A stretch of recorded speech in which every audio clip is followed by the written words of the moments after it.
although there's a lot of new houses here now, there's still some of the old walnut tree villa.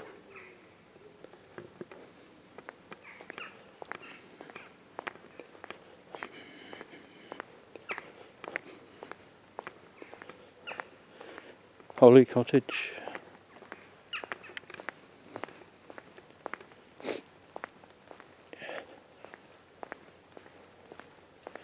Now, my family on my granddad's side, I'd say they've been here for over 100 years. They arrived here probably about 1911. I have a feeling the family on my great-grandmother's side had been here before. They were Westcombs. She was born in Dunton Green in Kent.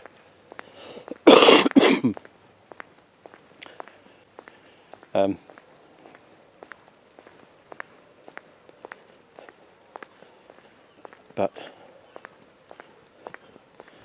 when Grandad moved to Three Oaks,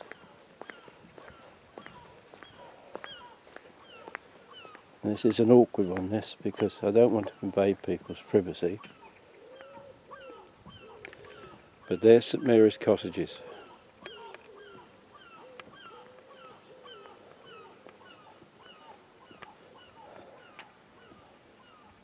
It's now 2, but it was 4, I think.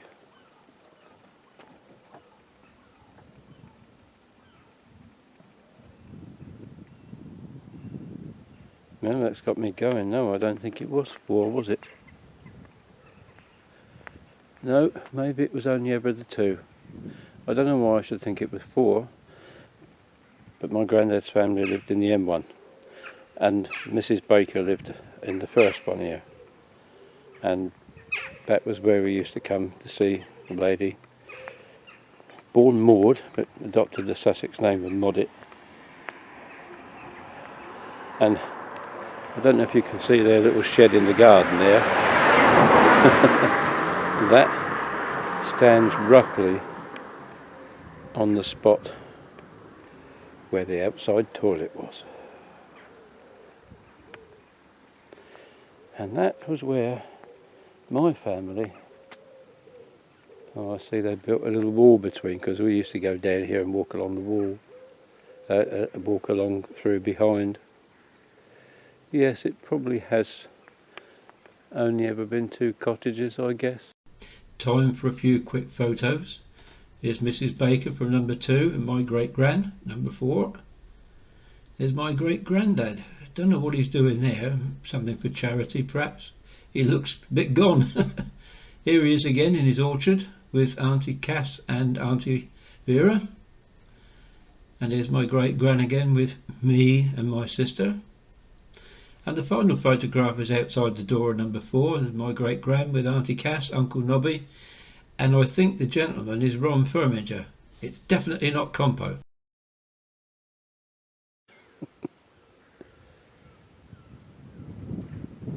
Anyway, 1911-ish, that's where my family first arrived, in this village. I just happened to notice walking back, you've got this modern house here, but you've got the painting on the side there that says 3. But that looks like a modern extension that's been put on the side, doesn't it? And it's covered up the rest of the paintwork. Interesting. Interesting use of one of these old K6 telephone boxes. Look, it's a library. I don't know if that's paints down there. Surely they don't provide graffiti equipment. And just before we finally move on, you see the sun's beginning to rise. The end building here is called the mill. So perhaps that was an old flour mill of some kind there. I never did get told what it was, but I've got nobody left alive to ask now, really. Sad, isn't it?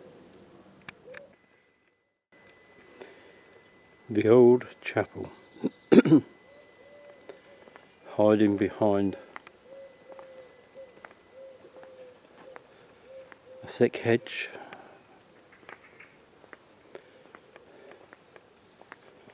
And this was the Methodist chapel in Three Oaks for many years. I don't think I can get any better view of it. Now, quite a few of my family were Methodists, and there were weddings and christenings at various times in here. In actual fact, my great auntie Ivy, who was born in Meadow Cottages, she married Len Pollill, who was, I see there's some building work going on at this end, and he was a Methodist lay reader for this area. And when he died, as part of his legacy, we paid for a whole lot of stuff to be built, put in there, altar rails and things, and then they closed it. I did ask my mum once what happened to all the stuff that our family donated. She apparently had been told it had been dissipated, if you like, around various parts of the Methodist circuit, so it could be anywhere now. Number 1 Meadow Cottages on the end of the block there. That was where Auntie Ivy and Uncle Len lived. Although all them gardens, where all those cars are parked now, they were all raised banks and they all had nice front gardens. There's a car coming. Which is a good excuse to slip in this photograph of Auntie Ivy and Uncle Len with me and my sister outside this very house back in the 1950s.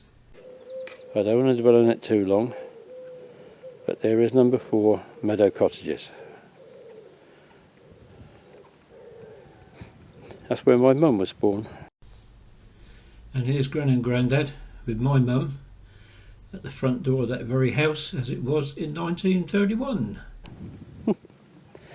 Gran and Grandad got married and they moved into 4 Meadow Cottages, and that's where Mum was born. It was later taken over by the family of people who are very good friends of my mum for many years, the Fromingers. But I suppose you could say that's where I come from too, in a manner of speaking. And that's, well,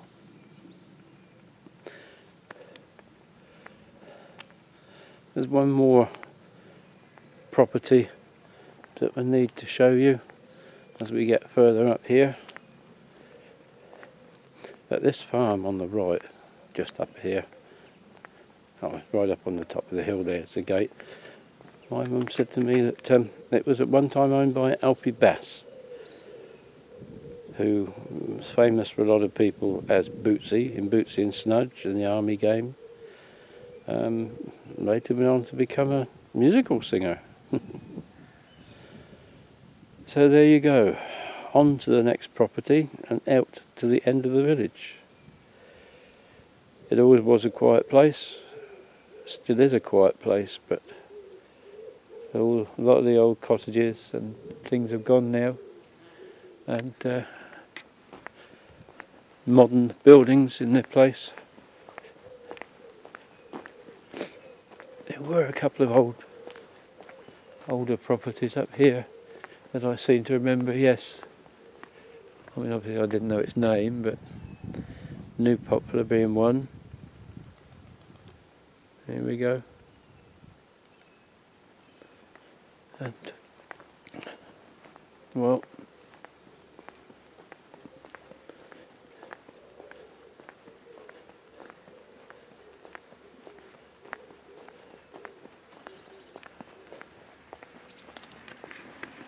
car coming. This is where we get up to, again, more of the older properties. I think that is an older one that's been redone, but very nicely. Yeah, I think it was this farm down over the hillside there. There it is. Down the bottom there. Meadowcroft. Don't know what sort of a view we get from here. Not much, but horses. Very pleasant. That may be one of the oldest properties in Three Oaks. Rose Cottage. Lovely thatch roof. Lovely. And there we move on. Just one car can ruin your filming, can't it? Now,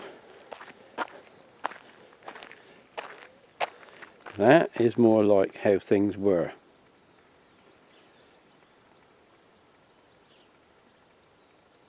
This building too is part of the family history. Grandad's brother, Uncle Wilfred and Auntie Florrie bought this property, Fairlight View, shortly after they were married. A couple or so years later they bought Amberdene, which we'll come on to in a minute. These modern things don't do anything for me at all. They don't even appear to be in style with the other buildings. This one was Amberdene, where Uncle Wilf and Auntie Florrie lived. It used to look like this. Looking rather run down in 2017, which unfortunately it was, because Joan, she became ill and she wasn't able to look after it. But you see, it still had character. Well, that's me, don't worry about that. And here's my second cousins, Nigel and Paul. The last three Ballards standing on Ballard property in 2017 before it was sold. And there's my great-gran and great-granddad sitting for tea out the back in about 1943. And here's the two Ballard families. My granddad on the left with Mum and Uncle John, and his brother Wilfred on the right with Derek and Joan. But that is definitely old Three Oaks. And I'm very pleased to see it's still there, but for how long we don't know. Everything changes. My family is long gone. Most of us are gone. But I'll say my mum's cousin stayed here till 2017. There's 4 vehicles just gone by, one after the other. This place is becoming like a racetrack. So I think it's time I, with a heavy heart really, because although it probably won't be the last time I go through Three Oaks, you never know, do you?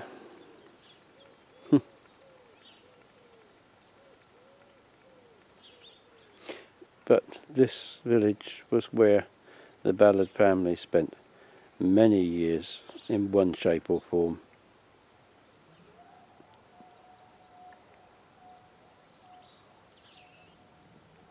There's a donkey baying in the distance.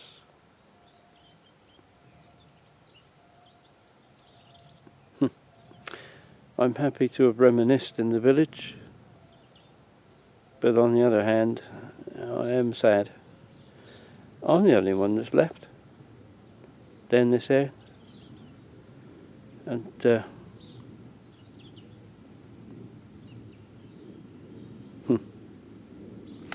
well, I guess that's it.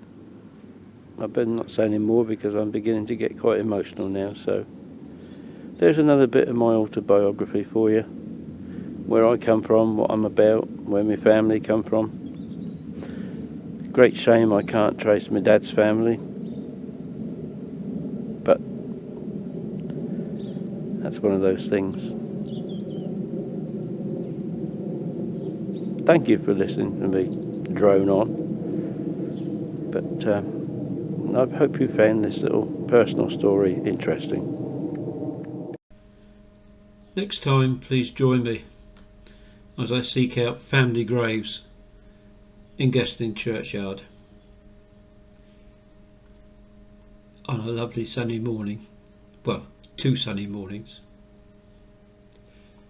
See you then.